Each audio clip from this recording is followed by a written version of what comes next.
रयत शिक्षण संस्था सातारा पद्मभूषण डॉक्टर कर्मवीर भवराव पाटिल जी विनम्र अभिवादन। कक्षा 12वीं कला विज्ञान व वाणिज्य में प्रविष्ट सभी छात्रों का हार्दिक स्वागत है। अब देखिए, आप लोगों के पास पाठ्य पुस्तक होना यहाँ पर अत्यंत ज़रूरी है। आप सभी छात्रों ने, मैं अपेक्षा करता हूँ कि अपने सामने पाठ्य पुस्तक रखा हुआ है। अब देखिए, यह जो पाठ्य पुस्तक है, इस पाठ्य पुस्तक में जो अलग अलग विधाएं हैं, जो अलग अलग पाठ है, उन पाठों के बारे में यहाँ पर हम जानकारी देखेंगे। अब देखिए, पाठ्य पुस्तक में जो अनुक्रमणिका है उसे ले लीजिए। अब इस अनुक्रमणिका में जो अलग अलग विधाएं दी है, उन विधाओं को यहाँ पर हम देखने जा रहे हैं। अब देखिए, पहली जो है वह है काव्य विधा, जिसका शीर्षक है नवनिर्माण। अब देखिए, इस नवनिर्माण काव्य के माध्यम से त्रिलोचन जी समाज में स्वतंत्रता, समता तथा मानवता को स्थापित करना हमारे जीवन का उद्देश्य होना चाहिए, यह विचार यहाँ पर व्यक्त करते हैं। फिर आगे है संस्मरण, जिसमें निराला भाई, इनके बारे में महादेवी वर्मा जी हमें जानकारी देती है। निराला भाई छायावादी कवि और क्रांतिकारी व्यक्तित्व के रूप में जाने जाते हैं, ऐसा लेखिका महादेवी वर्मा जी इस संस्मरण के माध्यम से स्पष्ट करते हैं। फिर आगे है तीसरी जो विधा है वह है नई कविता। सच हम नहीं, सच तुम नहीं। इस कविता के माध्यम से हमारे जीवन में आने वाले संघर्ष को लेखक ने, अर्थात हमारे जो कवि है डॉक्टर जगदीश गुप्त, इन्होंने यहाँ पर स्पष्ट किया है। फिर चौथी विधा कहानी, जिसका शीर्षक है आदर्श बदला। अब देखिए, सुदर्शन जी ने आदर्श बदला इस कहानी के माध्यम से बदला इस शब्द को अलग ढंग से व्याख्यायित करने का प्रयास यहाँ पर किया है। फिर पांचवी जो विधा है वह है काव्य विधा, जिसमें हम दो काव्य यहाँ पर देखने जा रहे हैं, जिसमें गुरु बानी, जिसके रचयिता है गुरु नानक। गुरु नानक जी ने गुरु बानी इस कविता के माध्यम से गुरु की महिमा को स्पष्ट किया है। फिर उसी में ही वृंद के दोहे। अब देखिए, वृंद जी ने अपने इन दोहों के माध्यम से हमें यहाँ पर नीति परख बातों की जानकारी दी हुई हम लोगों को दिखाई देती है। फिर 6 नंबर पर है निबंध, शीर्षक है पाप के 4 हथियार और लेखक है कन्हैया लाल मिश्र, अर्थात उनका उपनाम यहाँ पर है प्रभाकर। परीक्षा में प्रश्न पूछा जा सकता है, कन्हैया लाल मिश्र जी का उपनाम क्या है? इसका उत्तर होता है कन्हैया लाल मिश्र जी का उपनाम प्रभाकर है। अब देखिए, पाप के 4 हथियार इस निबंध के माध्यम से समाज में हम संतों, महापुरुषों की जयंतियां मनाते हैं, परंतु उनके विचारों का आचरण हम क्यों नहीं करते? इस प्रश्न का उत्तर खोजने का प्रयास कन्हैया लाल मिश्र जी ने इस निबंध के माध्यम से किया है। फिर आगे हम देखेंगे नई कविता, शीर्षक है पेड़ होने का अर्थ, जिसके कवि है डॉक्टर मुकेश गौतम। अब देखिए, इस कविता के माध्यम से डॉक्टर मुकेश गौतम स्पष्ट करते हैं कि सब कुछ दूसरों को देकर पेड़ जीवन की सार्थकता को सिद्ध करता है। यह विचार इस कविता के माध्यम से हम देखने जा रहे हैं। फिर आगे है साहित्य की जो विधा है पत्र। आशा रानी होरा पत्र इस विधा के माध्यम से सुनो किशोरी, यह जो पाठ है इस पाठ के माध्यम से किशोरियों की शंकाओं, प्रश्नों एवं चिंताओं का समाधान एक अंतरंग सहेली मां तथा मार्गदर्शिका के रूप में करती हुई हम लोगों को दिखाई देती है।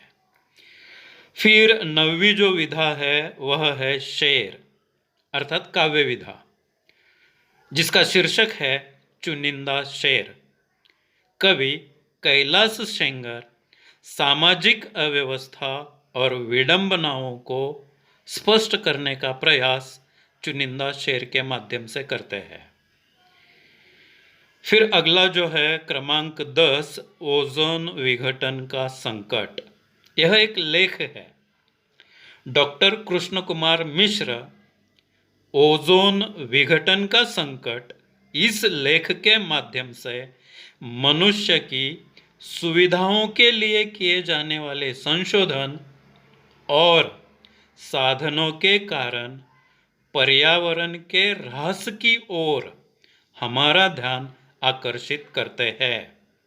फिर 11 है अनुदित साहित्य कोख जाया। अब यह अनुवाद है। मूल लेखक कौन है? श्याम दहिहरे। अनुवादक कौन है? वैद्यनाथ झा है। अब देखिए वैद्यनाथ जी ने इस अनुदित साहित्य के माध्यम से धन, विलासिता, सुख सुविधाओं के कारण पारिवारिक व्यवस्था में आए बदलाव को स्पष्ट किया है। फिर आगे हम देखेंगे लोकगीत, जिसमें 2 भाग है। पहला है सुनरी सखिया। इसके माध्यम से प्रकृति का सुंदर और मनमोहक दृश्य यहाँ पर कवि ने स्पष्ट किया है।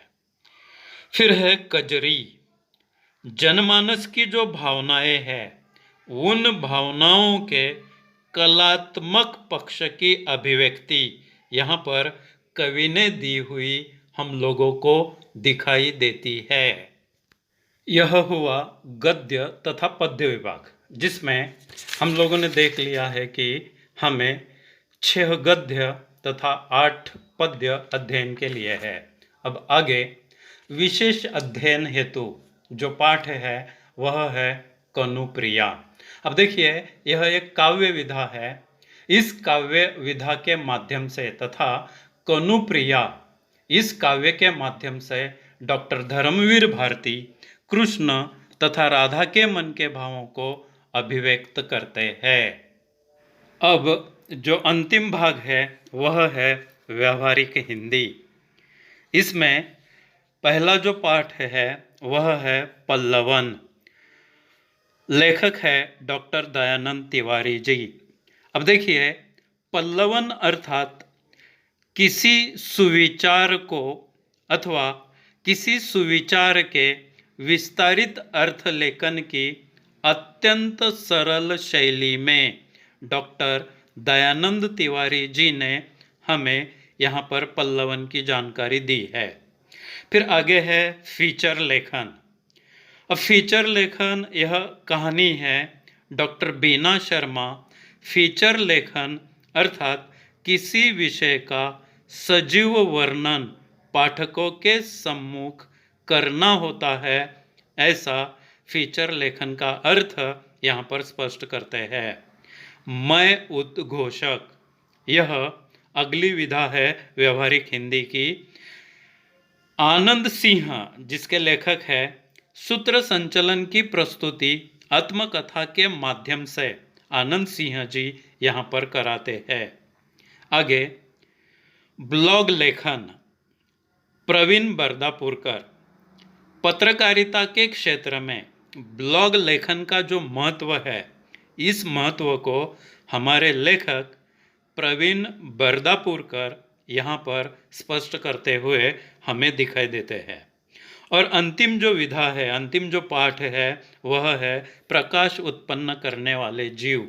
यह एक शोधपरक लेख है डॉक्टर परशुराम शुक्ल, जिसके लेखक है। इस पाठ में हम देखेंगे संसार में व्याप्त असंख्य अज्ञात तथ्यों की जानकारी लेखक हमें देते हैं। अर्थात यह जो हमारा पाठ्य पुस्तक है, इस पाठ्य पुस्तक के बारे में पूरी जानकारी हम लोगों ने यहाँ पर देख ली है। अब हम यहाँ पर देखेंगे हिंदी भाषा के माध्यम से रोजगार की जो संभावनाएं हैं, उन संभावनाएं तथा हिंदी भाषा का महत्व।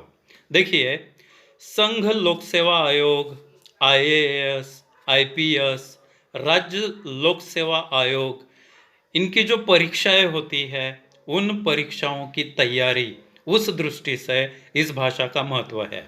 फिर आप हिंदी के अध्यापक, हिंदी के प्राध्यापक तथा विदेशों में अध्यापन एवं अनुवादक का कार्य हिंदी भाषा के माध्यम से यहाँ पर कर सकते हैं।